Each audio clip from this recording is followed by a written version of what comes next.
You've heard the saying, don't put all of your eggs in one basket. Well, when it comes to your retirement savings, truer words can never be spoken. Greg Taylor back to tell you if your portfolio really is diversified. And this is something, Greg, we have talked about this multiple times.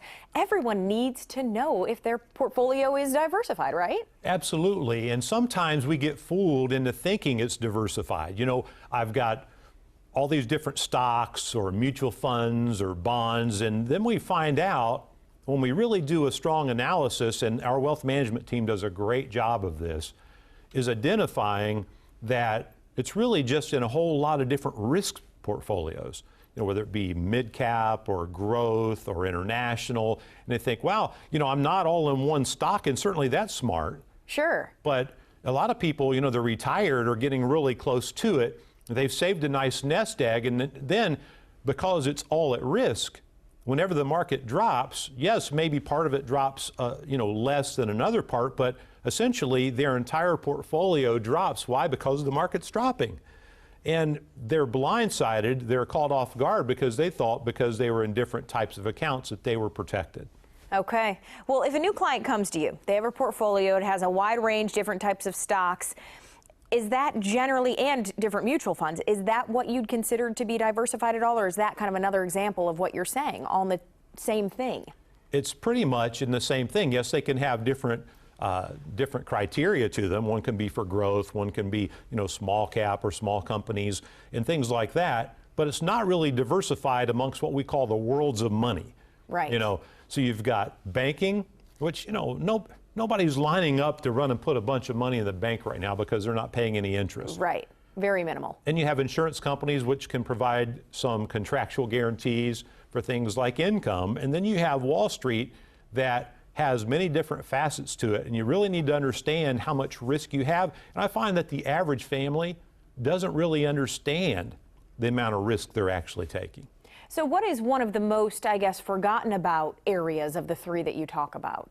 Well, I would say it's insurance companies because, you know, you get people. There's a gentleman, an advisor, that put a full-page ad in the Dispatch a few weeks ago. I hate annuities, and you should too.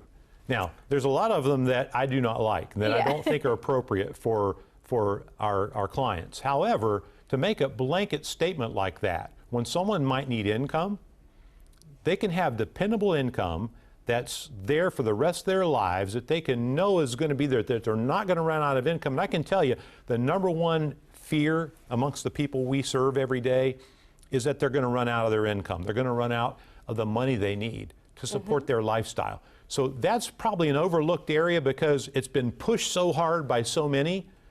But when you balance it all out amongst the worlds of money, now it's not all in annuities, and you know, the insurance people would rather you just put it all there. Yeah, right? But that's not appropriate. The banks would rather we just have all our money there, and that's not appropriate.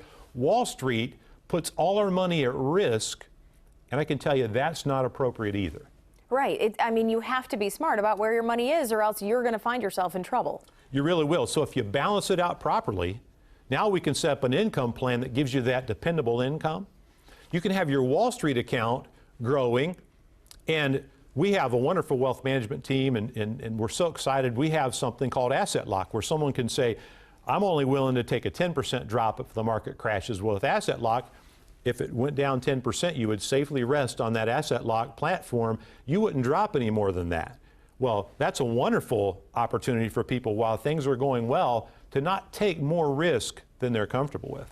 And Greg, you talk about your wealth management team. You also wrote a book that could be very helpful if people are looking to get their things in order. Yes, the book is called Winning Retirement. And you know, the idea is for us to be successful, to win, to prosper. The opportunity to come meet with our team one-on-one to see if anything's slipping through the cracks. Understand how much risk you're actually taking, what your fees are. Most people are shocked when they find out the amount of fees they're paying. Okay, and you can help them with all of that. Thank you so much, Greg. You're welcome.